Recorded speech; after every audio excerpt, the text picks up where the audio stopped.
Dzień dobry Państwu, witamy w serwisie postprawda.info w programie Taka jest prawda, w programie, w którym staramy się Państwu pokazywać, jak rzeczywiście wygląda wojna w Ukrainie, jak rzeczywiście wygląda rosyjska dezinformacja, która pracuje w krajach Zachodu i wszystko to, co Was po prostu interesuje. Dzisiaj mamy bardzo wyjątkowego gościa, bo prosto z frontu łączy się z nami Wołodymir Huliuk z 30.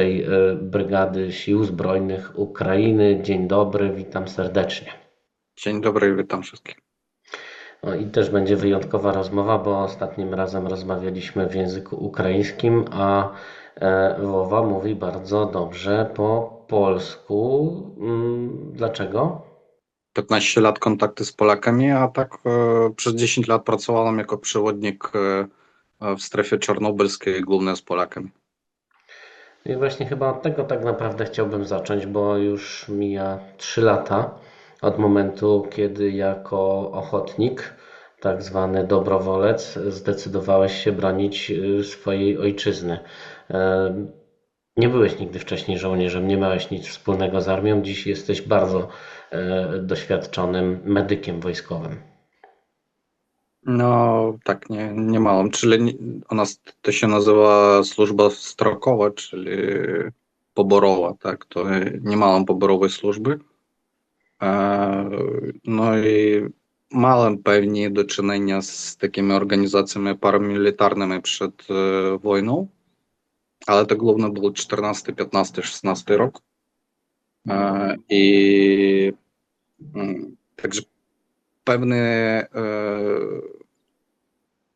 miałem pewne teoretyczne wiedzę o wojnie, powiedzmy tak, o sprawach militarnych, szczególnie które stosują się medycyny, ale to prawda, tak 24 lutego o 9 godzinie już byłem w punkcie poborowym. I co teraz po tych 3 latach? Bo jak rozumiem, masz podpisany kontrakt z Nie, sił. nie, nie, kontraktu nie mam. To się, ja jestem. U nas po prostu kontrakt to można podpisać, ale jest tak, że to jest. Nie ma tak czegoś takiego jak dobrowolec, tak? Jest tylko zmobilizowany albo za kontraktem. Czyli kontrakt nie podpisuje, bo to w sumie w większości nie ma sensu, bo tak można podpisać jego niby. No, czyli ja nadal nie wiem, jakie to ma przewagi w planie służby, kasy i tak dalej. Co służba za kontraktem, co zmobilizowanym, nie ma różnicy. Tak będziesz do końca wojny. No właśnie, bo ja konkretnie o to chciałem zapytać, bo teoretycznie po 3 latach, czyli już niedługo, bardzo duża część ukraińskiej armii mogłaby być zdemobilizowana. Wołodymir Zełański kilka dni temu w jednej z rozmów powiedział, że gdyby tak się rzeczywiście wydarzyło, no to w zasadzie wojna jest przegrana. No, czyli on mówi prawdę w tym sensie, że żadnego, no czyli nam i tak brakuje ludzi, nawet po prostu przez to, ile my stracili. Dlatego wzięcie, zwolnić tych, kto już ma doświadczenie, to w ogóle jest bez sensu. Mimo tego, że emocjonalne i wszystkim oczywiście, że chcę wrócić do domu, już dość tej wojny i dla wielu osób to po prostu jest tak, że rzuciliby wszystko i tyle.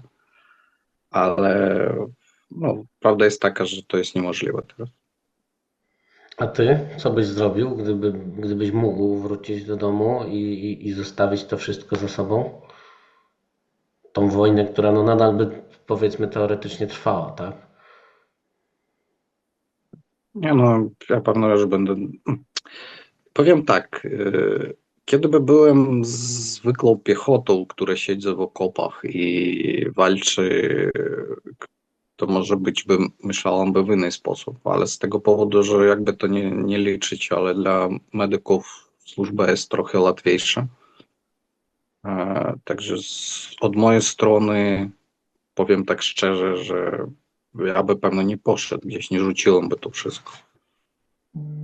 No, nawet A gdyby to była jedna taka sprawa, a możliwość. drugie, że być, nie wiem, dla mnie Łapię z siebie na tym, że kiedy wracam na przepustkę do domu, to dla mnie jest trochę ciężko moralno byłoby tam zostać.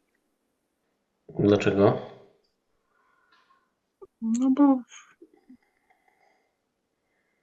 przede wszystkim potrzebujesz pewnej adaptacji do tego życia pokojowego, a druga sprawa, że no to jakby wziął i rzucił to wszystko po prostu pośród drogi i tyle.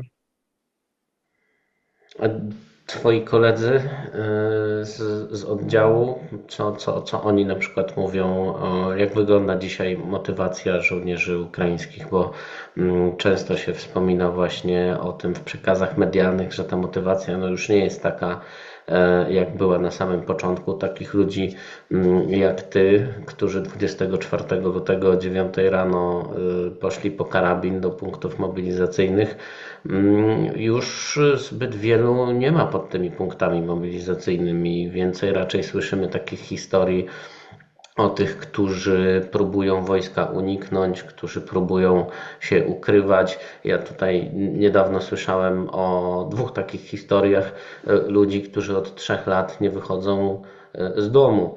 Są zamknięci za wielkim parkanem, za wielkim płotem i boją się każdego pukania do drzwi, bo to może właśnie TCK, czyli ci ludzie odpowiedzialni za mobilizację, właśnie po niego przyszli.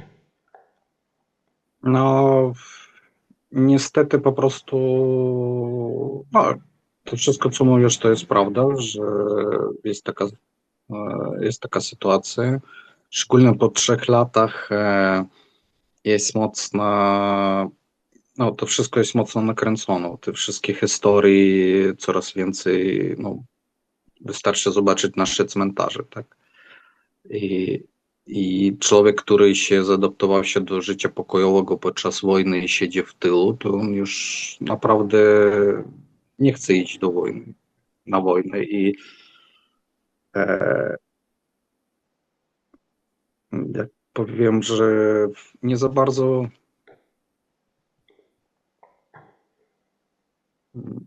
czyli nie musi być tej motywacji po 3 latach raczej. Ja myślę, że ich nie było i podczas II wojny światowej, i podczas I wojny światowej, i te TCK, czyli grupy poborowe, tak samo działali przecież jakby ochoty ludzi. Dlatego, że to na początku wojny się można stworzyć jakieś mity, na początku wojny będzie działała propaganda i tak dalej.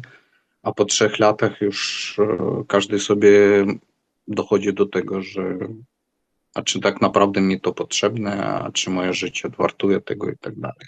Szczególnie kiedy widzę ilość rannych, ludzi bez nóg, bez róg, chorych i tak dalej. I w każdej rodzinie jest ktoś, kto jest na froncie, był na froncie.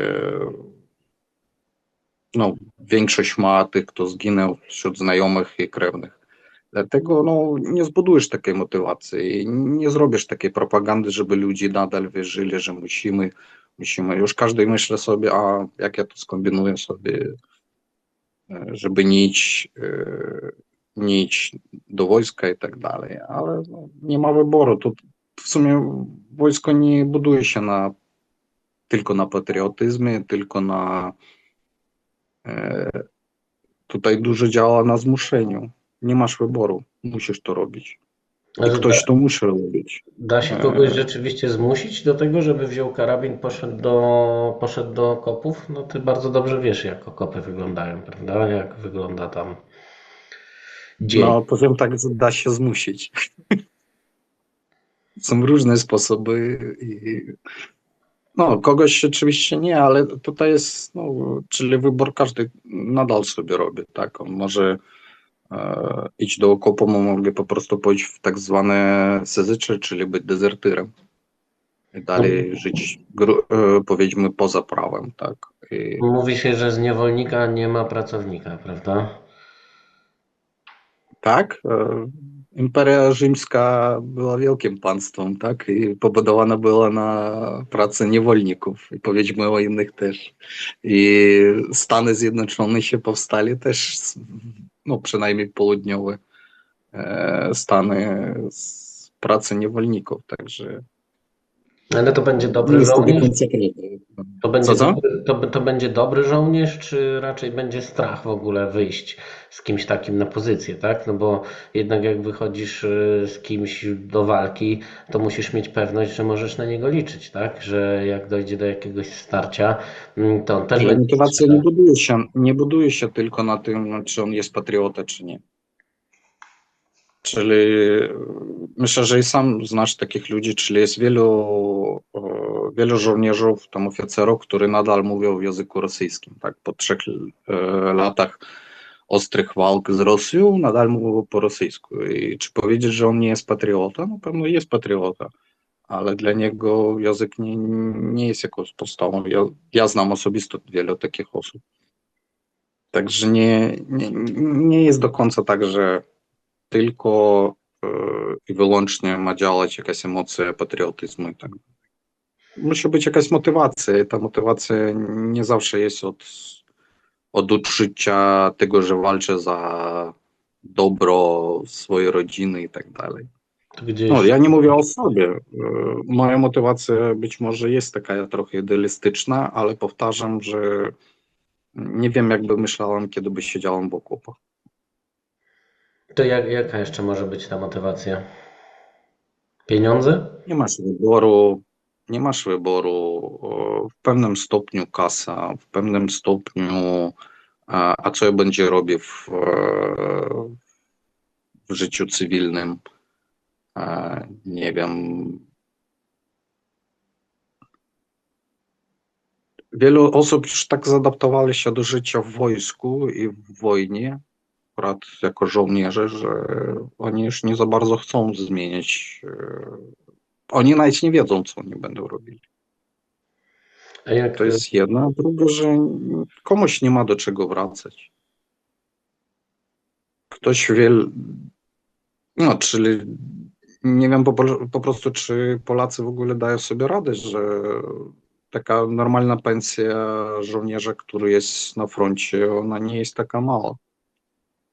Dla wielu osób to też jest motywacja. No, pewno nie dla wszystkich. Dla mnie to na przykład w ogóle mógłby siedzieć w domu i robić, nie wiem, czyli to biurokrację, którą ja robię, mogę robić jej zdalnie, tak? I mógłby siedzieć to samo robić w domu, po prostu być z rodziną. Ale dzisiaj nie mam odpowiedzi. Słuchaj, raczej kiedy owszem powiem o tym wszystkim, to nie ma takiego jednej formuły, że tylko patriotyzm kogoś trzyma, czy tylko kasa, czy tylko jakieś problemy, czy po prostu nie rozumienie tego, co robić sobie w życiu pokojowym. Każdy, e, czyli każdy ma po prostu coś z tego, kawał tego. Kogoś motywuje to, kogoś motywuje to. Największym moim rozczarowaniem jest to, że wielu osób, które byli na początku bardzo nastawione tak patriotyczne i e, nie wiem, czyli takie narodowcy i tak dalej, wielu z nich po prostu stracili tą wiarę. Nie dlatego, że nie ma w tym prawdy, dlatego, że po prostu kiedy jest wybór żyć albo nie żyć, każdy myśli w swój sposób. Ale nadal powiem, że wojsko ukraińskie jest nie najgorszym miejscem, tak? Czyli tutaj czasem spotkasz bardzo jakiegoś, no bardzo dobrych ludzi, na prawdziwych bohaterów i też to motywuje. Gdzieś dowodnictwo jest bardzo dobre i tak naprawdę wszystko działa nieźle. I myślisz, no, gdzie mogę być najlepiej może w tym sensie. Także ciężko mi dać taką krótką odpowiedź na to. Ja myślę, że tutaj podstaw jest dużo i każdy żołnierz dla siebie decyduje. Więc ktoś nie chce po prostu łamać prawo i żyć zgodnie z tymi przepisami, które istnieją. Co? A na przykład ty czy twoi koledzy macie jakiś żal do tych ludzi, którzy jednak walczyć nie chcą, którzy się ukrywają, którzy unikają wojska, którzy uciekają za granicę, bo niedawna rozmowa z majorem Sergiejem Bewsem z trzeciej Szturmowej Brygady, on mówił, że ci ludzie dla niego już nie są Ukraińcami, nie są patriotami, mogą równie dobrze zostać za granicą i nigdy nie wracać do kraju, bo jak przyszła chwila próby, to nie bronili swojego kraju. Czy może jednak można to zrozumieć? No, oglądałem akurat ten wywiad, czyli on jest, powiem tak, my to wykorzystujemy takie słowo uchylant, tak? Czyli osoba, która nie chce iść do wojska w różny sposób. Ktoś po prostu za łapówki organizuje sobie jakieś papiery, które pozwalają mu iść do wojska. Ktoś ucieka, mówimy tak, przez Tysu, czyli przez rzekę Tysu za granicę i tak dalej. A ktoś po prostu skombinował sobie tak, że wyjechał po prostu za granicę i no, mówię o mężczyznach. I, i przede wszystkim nie rozumiem ich motywacji. No, czy oczywiście, że każdy myśli, że jego życie jest bardzo kosztowne i tylko jedno, ale w sumie, kiedy jesteś mężczyzną, to masz pewnie obowiązki. Tak? Jakieś krewne twoje zostają w Ukrainie i ktoś za tych krewnych musi walczyć. Tak, też nie wyłączamy, że jest wiele osób, dla których nie ma znaczenia, czy będę tutaj Ukraina, czy będę to Rosja, w jakim języku on będę mówił i tak dalej. Taki procent ludzi też zawsze jest. W każdej wojnie takie byli, którzy byli kolaborantami i tak dalej. No, czyli gdzieś na jednym poziomie, uchylant między tym kolaborantem, powiedzmy. Jaki macie do niego stosunek? No, negatywny i tak, ale drugie, że mój stosunek do tego też się buduje się trochę na tym, że kiedy nie ma ludzi, to dla moich chłopaków, za których mnie boli serce, jest trudniej. I dlatego ja nie mogę być nastawiony do nich pozytywnie, bo przez ich egoizm, przez to, że bezodpowiedzialność, bo to są ludzie, którzy nie mają odpowiedzialności przede wszystkim, moim chłopakom jest źle. I to jest najważniejsze, że nie mogę mieć do nich pozytywny stosunek. I dla mnie osobista jest tragedia, że wśród moich kolegów, przyjaciół, którzy byli bardzo bliski mi przed wojną, są takie ludzie. I ja nie wiem, jaki mam mieć do nich stosunek, bo raczej innych przyjaciół, innych kolegów to wśród Ukraińców nie mam na razie. I jak ja mam dalej po wojnie z nimi żyć, z nimi mieć stosunki, z nimi gadać i tak dalej. To jest jedna sprawa. Nie. Do tego nie wiem. Bardziej mnie łatwiej gadać z Polakami czy z kobietami teraz. A jak przyjeżdżają ci nowo zmobilizowani, to co jest lepiej wtedy? Oni rzeczywiście jakby dają radę, idą w bój, jest łatwiej? Czy raczej uciekają? Że kończy się tym, że jednak procent dezercji na przykład w niektórych jednostkach potem sięga 30%, jak się średnio mówi. No, u nas jest sytuacja trochę lepsza, może być. No, są takie przypadki, ale mm, nie jest to tak, że kto przyjdzie, to jest bez sensu. Czyli pewno są takie osoby, które nie chcą w żaden sposób, ale nie powiem, że to tak jest totalnie i że są oni wszyscy bez sensu. Stają żołnierzem i patrzysz po prostu, kiedy on przyszedł do nas i normalne, czyli ja niestety mało rannych wśród takich, których wywoziłem i chyba nawet był kto zginął. Był taki koleś, przyszedł przez tydzień już, kurczę, poszedł jako ranny do tyłu. Ja raczej będę zwolniony z wojska przez stan zdrowia, bo tak no, nie da się wyleczyć takie uszkodzenia. No, różne są ludzie. Nie, problem, że ludzie Czy oni bardzo są często dobrze biorą. przeszkoleni, jak przychodzą do Was? E, Ja nie powiem, jak jest w temacie innym, ale z tego powodu, że jestem instruktorem z medycyny taktycznej, to kiedy no, czyli szkolenia też prowadzę dla nich. No, czyli nic nowego nie jest, nie ma dla nich. Oni wszystko wiedzą, po prostu ja może być, zmieniam trochę akcenty, na co warto zwrócić uwagę, bo w tych centrach szkoleniowych być może robią bardziej klasyczne szkolenia. Tak? Ja bardziej opowiadam specyfikę działań naszych. Czym się różni i na co warto zwrócić uwagę i co warto umieć, czego nie boję się na przykład robić, bo są takie momenty, które niestety standardy NATO nie przewidują. A z tego stanu osobowego Twojej jednostki, z ludzi, którzy przyszli na samym początku, jaki procent można by było powiedzieć już nie walczy z różnych powodów, tak? Czy byli ranni, czy zginęli, czy uciekli? Bardzo dużo, bardzo dużo. Nowa Czyli jednostka, można powiedzieć? nie, bo czyli musicie rozumieć, że w każdej jednostce jest część, która czyli kierownictwo, dowodnictwo, później jest część, która daje, czyli jakby część, no na przykład tak jak powiedzmy medyczna, która dostarcza wszystko, nie wiem jak to, Logistyka. po prostu nie znam tych nazw po polsku, no, czyli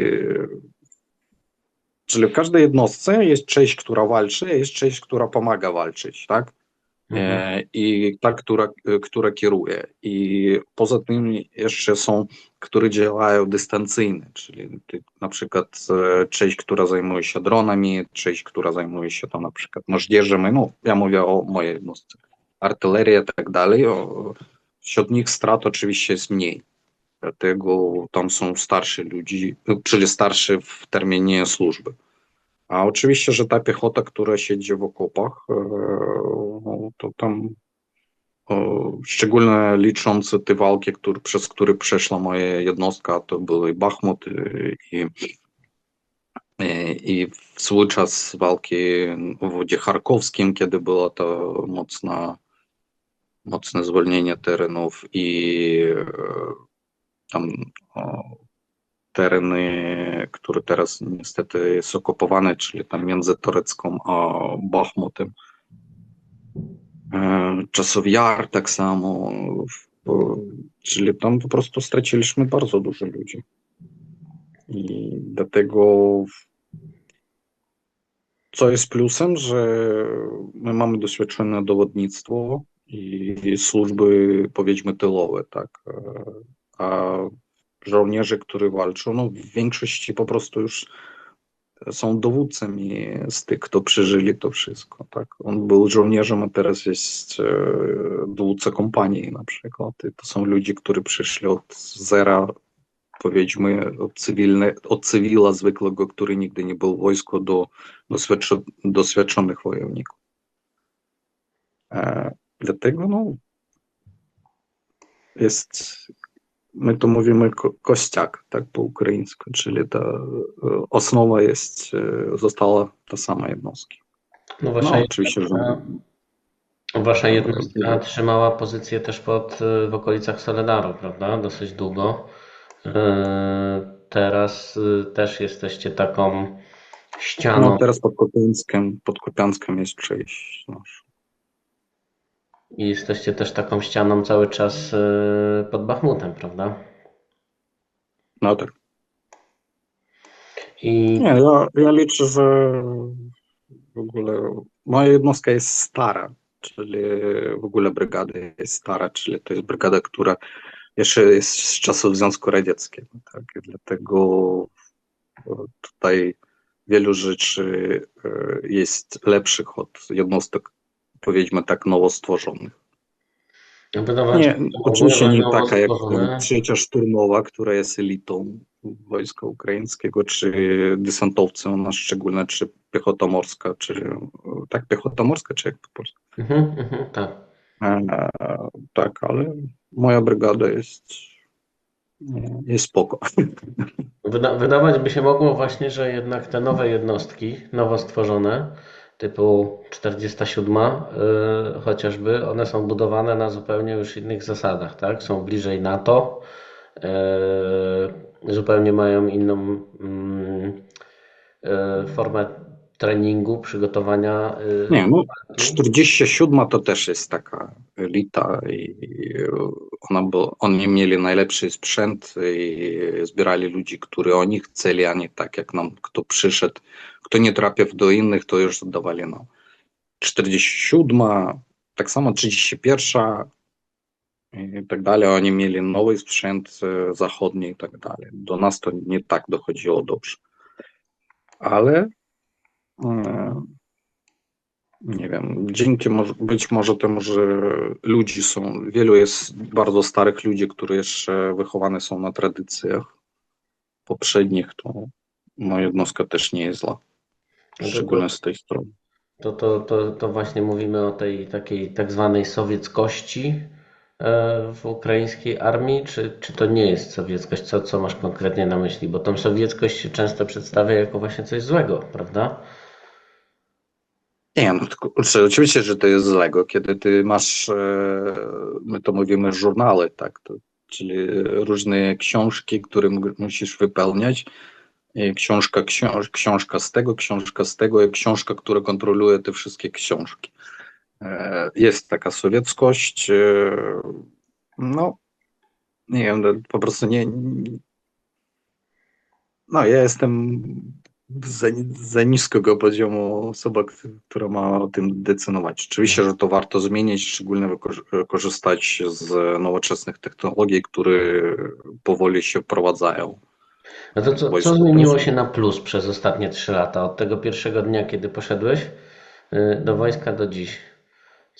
Co jest lepiej? Co jakby zrozumiała ukraińska armia?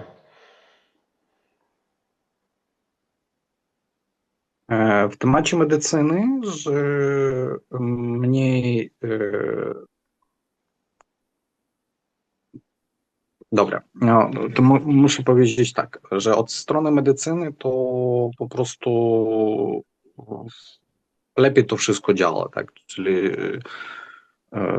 wiesz co, gdzie, jak zrobić, gdzie, po jakim kierunkom pójdą rany, co mieć, gdzie to wziąć i tak dalej. Ale ja też nie wiem, czy to jest doświadczenie właśnie ludzi, czy to jest przez to, że wojsko stało bardziej doświadczone, ale chyba no wojsko to też są ludzie, także powiem od strony, że raczej w tym sensie, że masz do czynienia z ludźmi, którzy mają dobre doświadczenie w tym temacie. Dalej, w temacie działań bojowych, no powiem, że jest duża różnica między tym, jak kiedy trafiłem na swoje pierwsze walki i kiedy byli u nas, łączność była, wykorzystywane analogowe racje i tak dalej, a teraz my mamy prawie wszędzie internet.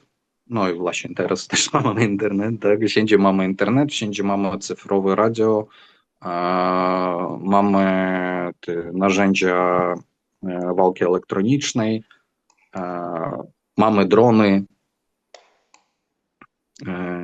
czyli w tym temacie wszystko stało lepsze. Bo tutaj musimy zaznaczyć jeszcze, że w momencie, kiedy rozmawiamy, po pierwsze jest dzień, choć u Ciebie jest ciemno, ze względu na to, że masz zasłonięte okna. Masz internet, możemy rozmawiać, możemy nagrać tę rozmowę. Nie będziemy zdradzać oczywiście miejscowości, w jakiej jesteś, ale to są odległości no, kilkanaście kilometrów od frontu, od bezpośrednich walk. Tak, tak.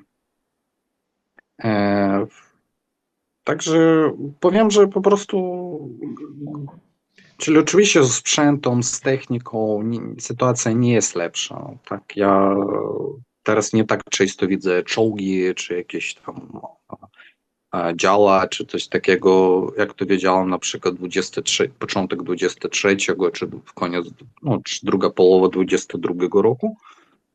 Teraz tego tak nie widać, ale w temacie organizacji, doświadczenia ludzi, doświadczenia dowodnictwa, to oczywiście wszystko stało lepsze. I Tego, jest polski medyk Damian Duda z fundacji w międzyczasie. On od jakiegoś czasu próbuje przekazywać tę wiedzę, właśnie którą zdobył na froncie, między innymi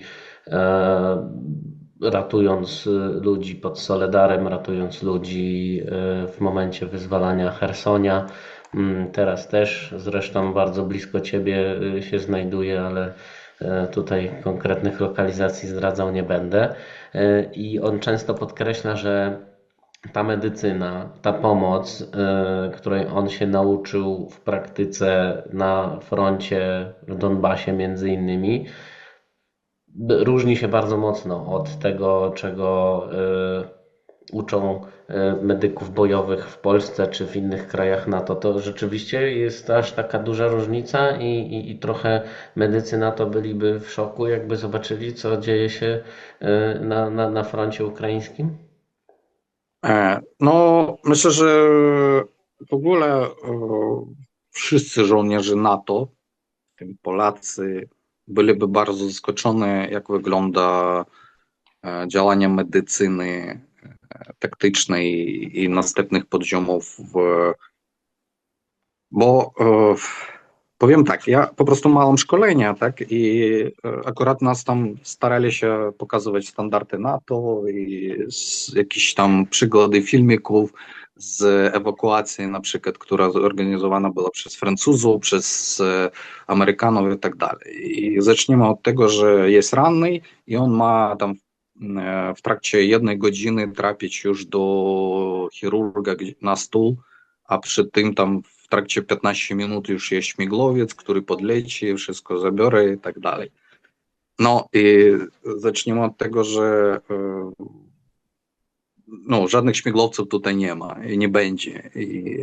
Bo nowoczesna wojna nie pozwala tego, żeby on podleciał na taką odległość, żeby można było tam łatwo zabrać i nic mu nie groziło. To nie jest walka z partyzantami, tak? To tak samo po stronie rosyjskiej oni widzą, co się dzieje się po naszej stronie. I drony latają i tak dalej. Dlatego nikt nie zabiera szybko. Druga sytuacja, że cała ewakuacja teraz odbywa się wyłącznie w ciemności. Ale ciemność też będzie różna. Kiedy jest mgła, kiedy jest deszcz, to jest łatwiej. A kiedy na przykład jest czyste niebo, to oczywiście, że będą drony latali, które będą to wszystko obserwowali i odpowiednio to będzie bardzo trudno. I ewakuacja w trakcie godziny to jest raczej cud. Większość to się trwa bardzo dłużej i zadaniem na przykład żołnierza, który jest w okopach, powiedzmy, tam na pierwszej linii, on ma tylko stopić krew, tam zatkać dziury tam i tak dalej.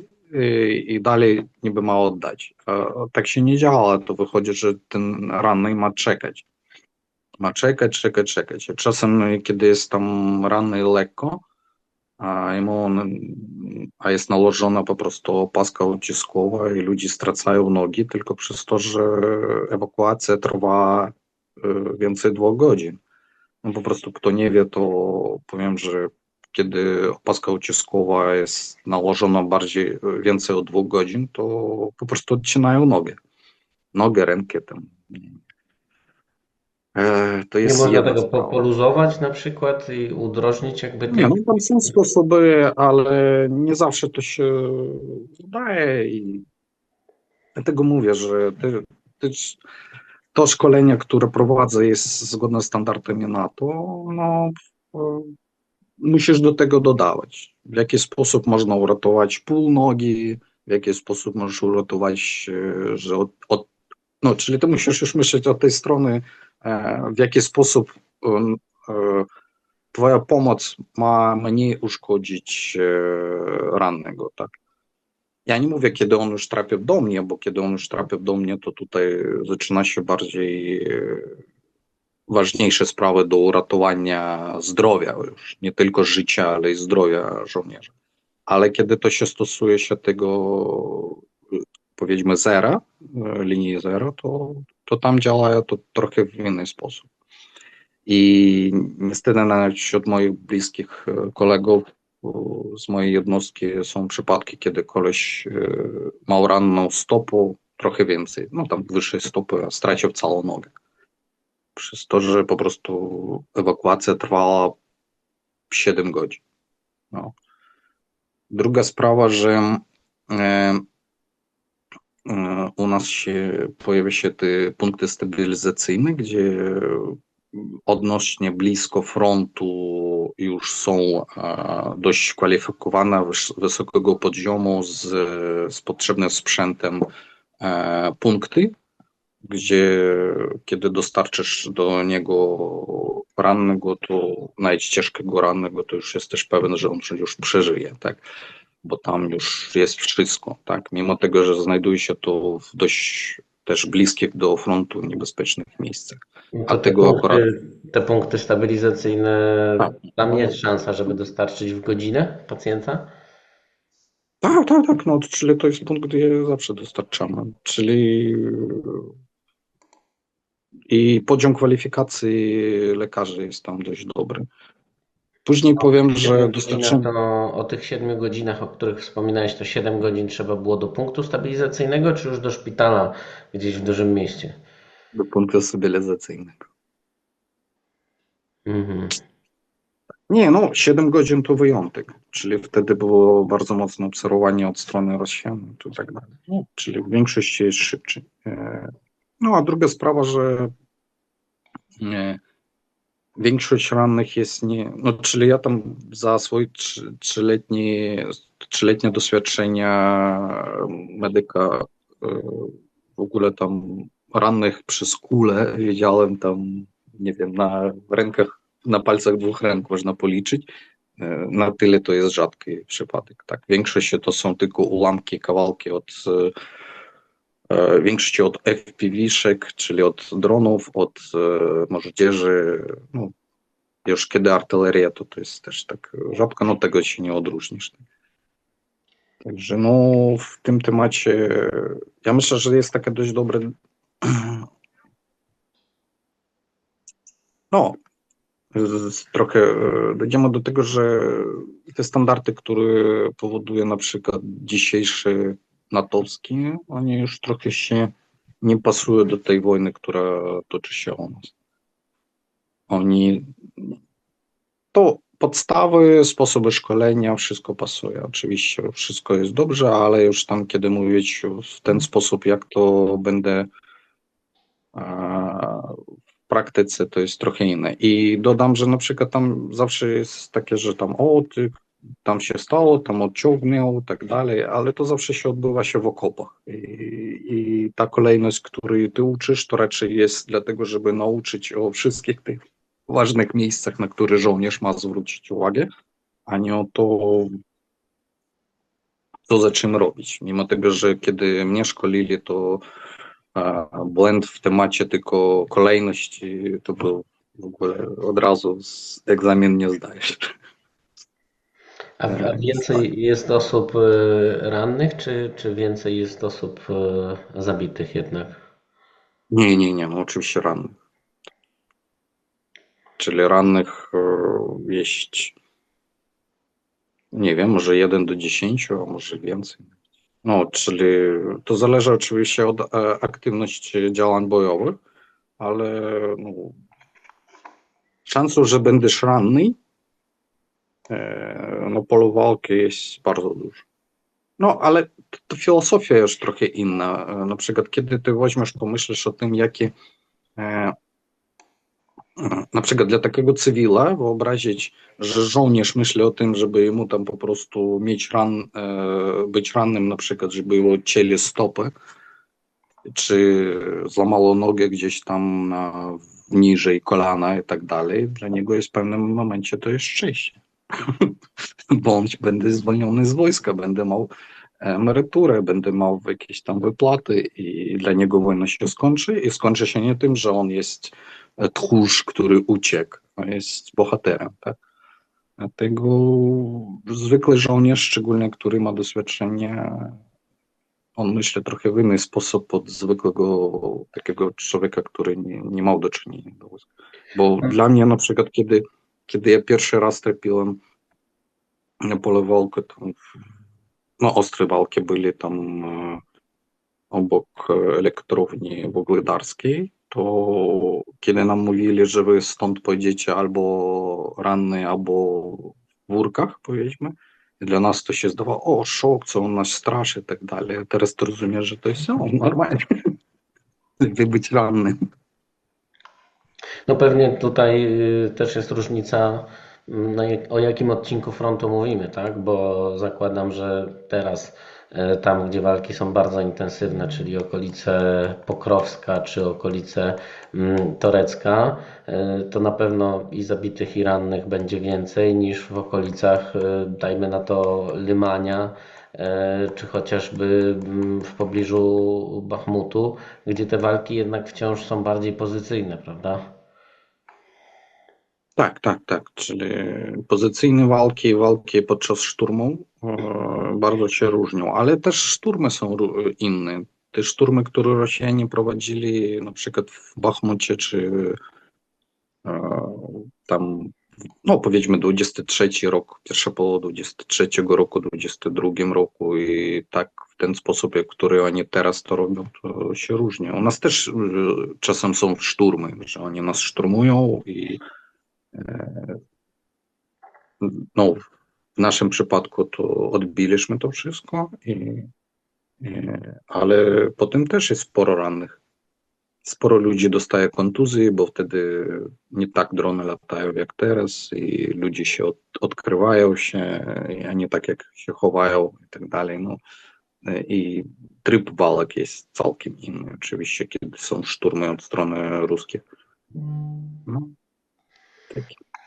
Można powiedzieć, że Ale nie pogoda cudowna dla mnie. teraz, prawda? Już od 3 lat zima mało sroga w Ukrainie. No, dzisiaj tu w ogóle mówili, że będę gdzieś pod plus 15. To jest takie słońce, że jestem w szoku, niby wiosna jedzie. No Soledar upadał No ale wtedy, kiedy był mróz na przykład, prawda? To był taki okres, pamiętam akurat ten czas, że temperatury dochodziły do -20 stopni. To wtedy ten ciężki sprzęt mógł się przemieszczać. Teraz raczej takich ruchów nie widać przez te donbaskie błota. no teraz sprzęty tak się nie ma za bardzo tego sprzętu ni u nas, ni u ruskich. A druga sprawa, że po prostu nie wiem, i latem za bardzo nie było tego sprzętu. Ja tak po prostu kiedy są mrozy, zwiększa się ilość ludzi, którzy mają jakby uszkodzone nogi, ręki przez mróz, tak, i odcięte palce i tak dalej, i to e, duży procent. A druga sprawa, że wtedy zaczyna się rosnąć poziom zachorowania na grypę, na różne takie rzeczy. My też stracamy ludzi. No, bardzo ostro, tak.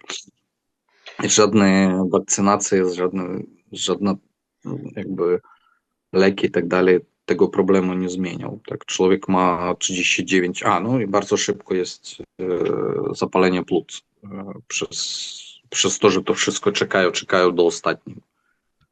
A jeszcze teraz jest jakiś wirus, który te zapalenie płuc bardzo szybko powoduje. Mówi się teraz o tym, że to, co będzie dotyczyło bezpośrednio Ciebie, dzieje się tak naprawdę tysiące kilometrów od miejscowości, w której się znajdujesz, czyli w Waszyngtonie. Stany Zjednoczone, nowy prezydent Stanów Zjednoczonych, Donald Trump, zawiesza wiele projektów wsparcia dla Ukrainy. Na razie nie zawiesza wsparcia militarnego. Co się o tym z kolei mówi? Czy to są obawy, czy może też słyszałem takie głosy, że to w zasadzie nie ma większego znaczenia, dlatego że pomoc czy będzie, czy nie będzie, co zrobią Stany, czy nie zrobią, to wy i tak dalej będziecie walczyć. Tak, tylko jeszcze z mniejszym sukcesem. I raczej już taki czuć swój koniec. Czyli przede wszystkim są różni ludzie i kiedy to się stosuje się naszych poglądów, to w mojej jednostce, w moim pododdziale to są ludzie, którzy mają opinie całkowicie różne, tak? Kiedy na przykład wygrał Trump, to mój kolega wyskoczył, o kurczę, już wszystko będzie zajebiście, wojna za 2 miesiące skończy się. No akurat teraz jest niewinny e, przez ten parik, powiedzmy, tak. A dla mnie to odwrotnie było tragedią. Czyli pojawił się mocny strach przed przyszłością. Także to, co mnie pytacie, to ja mogę powiedzieć jedno, a to, co zapytasz kogoś innego, to będę mówił w inny sposób, tak? I to nie jest, że całe wojsko myśli w jeden sposób, czy wszyscy zwykle żołnierze myślą w jeden sposób. To jest jedno. Drugie, że A są osoby, które... coś się zmieniło w ciągu ostatnich 10 dni, tak? Bo to od 10 dni jest mniej więcej Donald Trump prezydentem Stanów. 9, 10. Tak. E, no, niczego się nie zmieniło, bo w sumie raczej przez ostatni miesiąc jest tak niby, czy jest on prezydentem, czy jest tylko prezydentem elektem, to się za bardzo dla Ukrainy nie ma znaczenia, nie mało znaczenia raczej. Powiedzmy tak, człowiek zawsze szuka powodu do nadziei. I Trump jest też taką nadzieją, że to wszystko skończy się i tak dalej. No, czyli czy chcę po prostu że zamrożenia jakiegoś konfliktu, czy zamrożenia wojny, jakiegoś scenariuszu Korei i tak dalej, który raczej powoduje to, co mówi Trump. No, chyba, chyba i tak, ale z drugiej strony też rozumiem, jakie są ryzyko, tak, bo umowa, która jest podpisana z Rosją, tak naprawdę niczego nie warta. Czy będzie przez to jakiś, no, nie ma żadnych gwarancji i niestety ta wojna pokazała, że Zachód przede wszystkim nie jest taki jedyny, nie jest taki mocny, jak on się wydawał się na przykład przed 22 rokiem. I Rosja, mimo tego, że straciła bardzo dużo i straciła dużo ludzi, ale nadal ma bardzo dużo ludzi. A szczególnie, że ten sposób, w który oni walczą, to żadne wojsko zachodnie nie będzie walczyło. Nie da rady po prostu jakimś Polakom płacić po prostu tam 30-40 tysięcy dolarów, dlatego żeby oni po prostu byli mięsem, które będą po 10 osób wysyłali po prostu na szturm jakiegoś jednego okopu nie wiadomo gdzie on nigdy nie był. Żaden Polak sobie takiego nie wyobrazi, tak? No dobra, dla Polaka będzie to nie 30 tysięcy jak dla ruskiego, a tam 50 tysięcy dolarów, czy 100 tysięcy dolarów, ale po prostu, żeby na tyle nie doceniać swoje życie, to raczej nie. A Rosja normalnie zrobiła taki system, przy którym to działa. I to rzeczywiście tak I jest, tak? To rzeczywiście tak wygląda. To nie propaganda. nie, no, my gadali z Niemcami.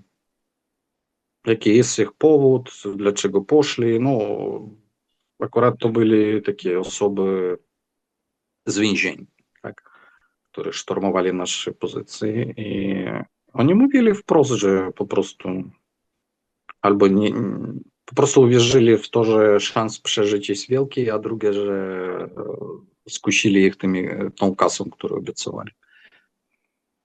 No i dlaczego ja to mówiłem, że Zachód jest niegotowy do takiej wojny, jak mi się wydaje. Po prostu, no, czyli różnych Polaków znamy i oczywiście, że wielu powiedzie, że tam, o kurczę, jesteśmy, szczególnie jak oni patrzą na tych Ukraińców, którzy zostali w Polsce, tak? Robią opinia o Ukraińcach na podstawie tych Ukraińców, którzy są w Polsce. Dla mnie to zawsze było bardzo śmieszne. Ale fakt tego, że to jest po prostu jakby pytanie egzystencyjne, tak? Jak sobie rozumie Rosjanin, Rosja i jak to przyjmuje na przykład człowiek na Zachodzie. Na ile on docenia swoje życie i co on zrobi w przypadku, kiedy ma wybór. Tak. Dlatego pytanie, czy Zachód w ogóle przygotowany jest do tych ławek. A dlatego Trump po prostu daje nadzieję. Nie z tego powodu, że akurat on jest takim człowiekiem, który daje nadzieję. Po prostu człowiek szuka każdego sposobu na to, żeby wierzyć w lepsze i tak dalej. Ja niestety nie czekam za bardzo dobrego niczego. No, i w ogóle mi się wydaje, że kiedy będzie to zawieszenie broni, to za jakiś czas wojna wróci do nas. Dlatego nie będę chował swój mundur bardzo daleko.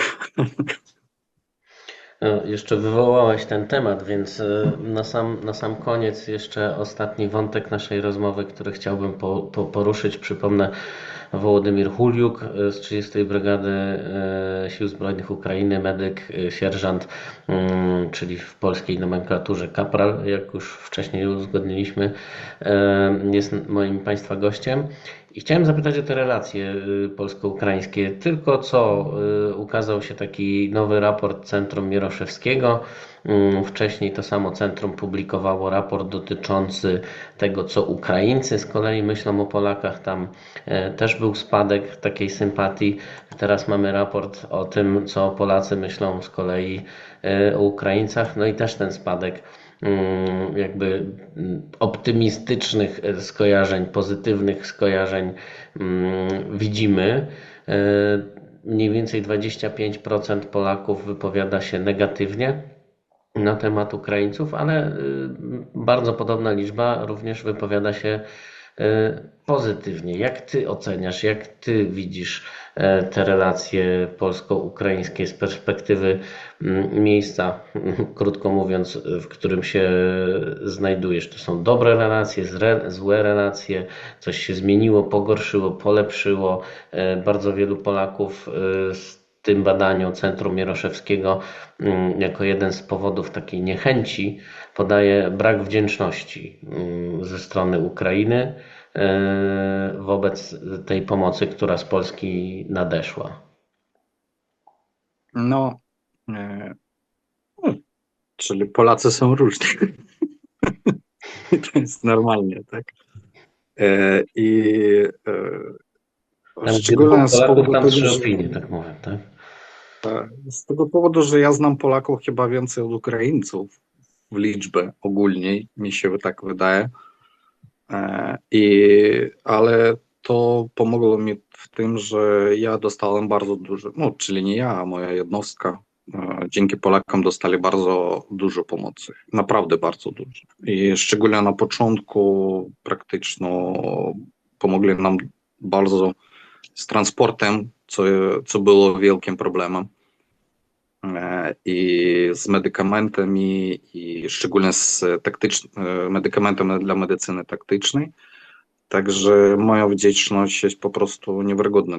No, czyli to nie ma o czym dyskutować. Pomoc po prostu gigantyczna.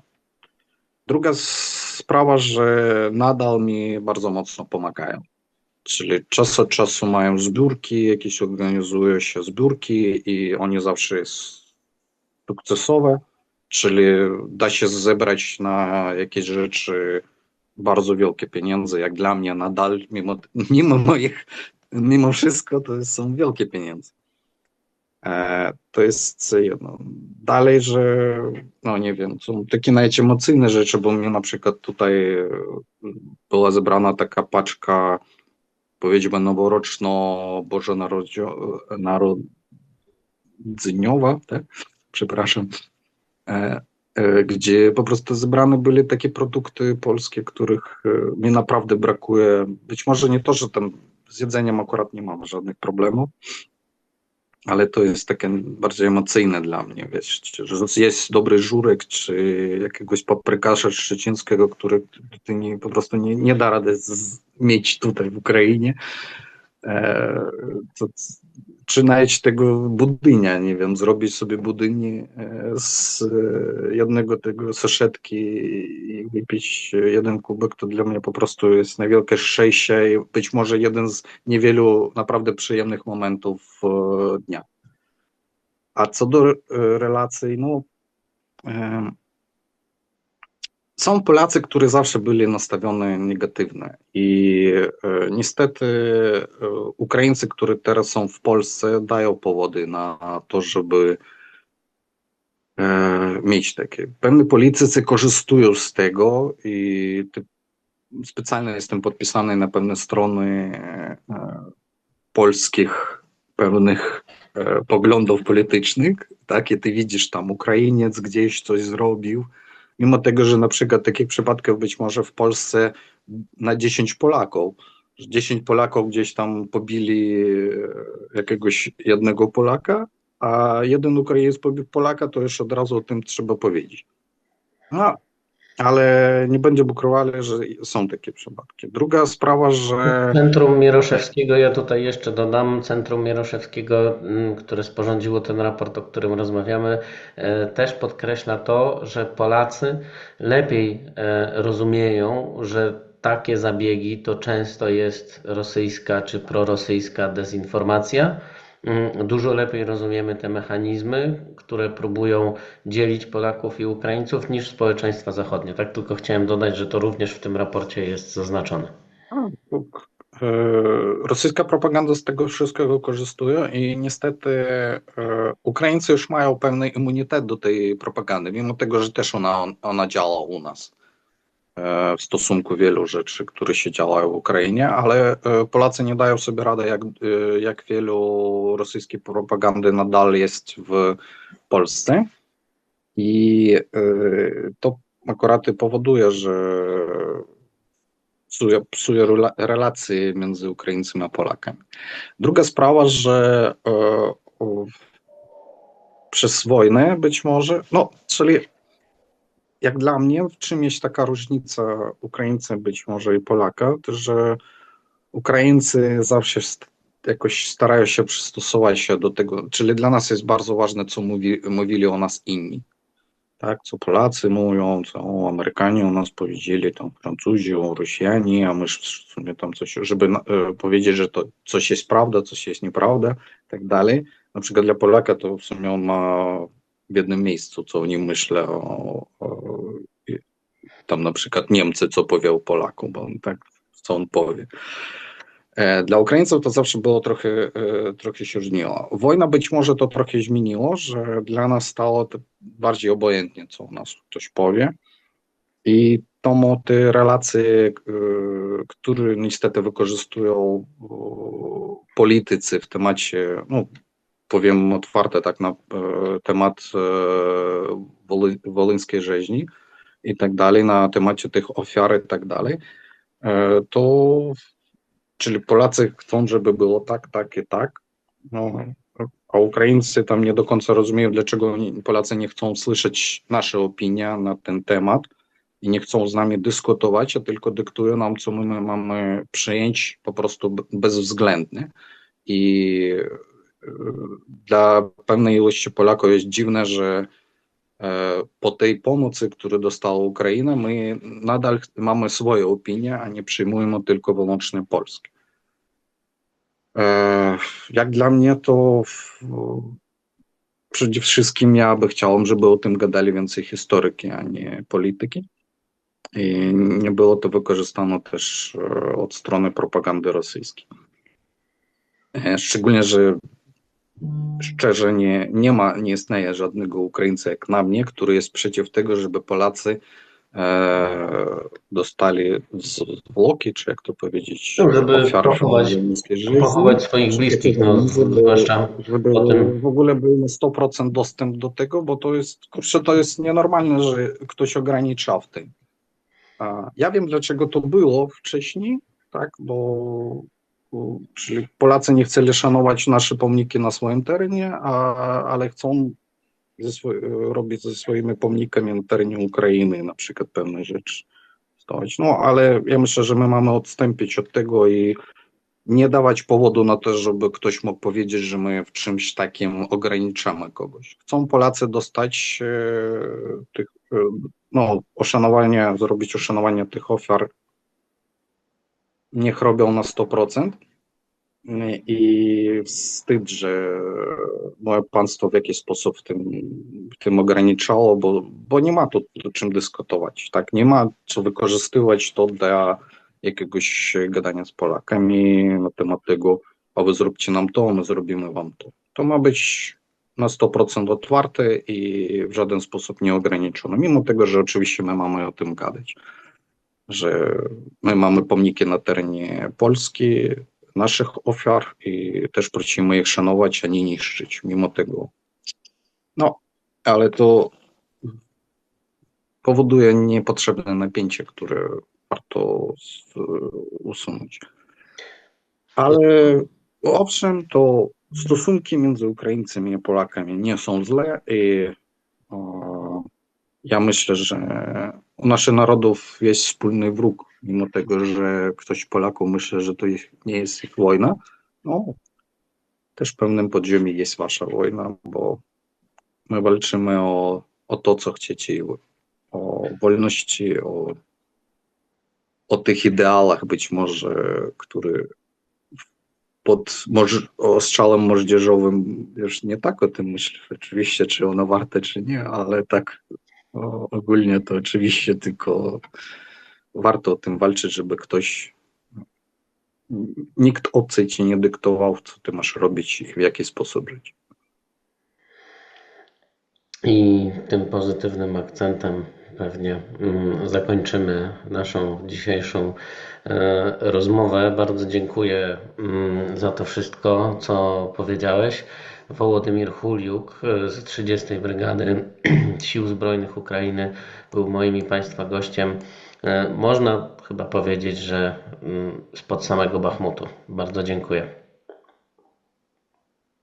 Bardzo dziękuję za ten wywiad i mam nadzieję, że te rzeczy, które chciałem donieść do Polaków, doniosę się w taki sposób. Bardzo dziękuję Polacy i bardzo dziękuję Polska za tę pomoc, którą udzielacie mnie, mojemu państwu, mojej jednostce i mojemu wojsku. A gdyby ktoś z Państwa chciał wesprzeć jednostkę WOWY, to właśnie tutaj co jakiś czas widzą Państwo, że wyświetla się adres zrzutki. Można tam wejść, można wpłacić pieniążki i nasza fundacja Przyszłość dla Ukrainy EWA Future, która wspiera WOWę i jego kolegów już od ponad 2 lat, na pewno tę pomoc dostarczy. Więc zachęcam do wpłat, zachęcam do ciągłego wspierania, bo wojna się jeszcze nie skończyła i zachęcam do oglądania kolejnych odcinków programu Taka jest Prawda w serwisie postprawda.info. Do usłyszenia, do zobaczenia.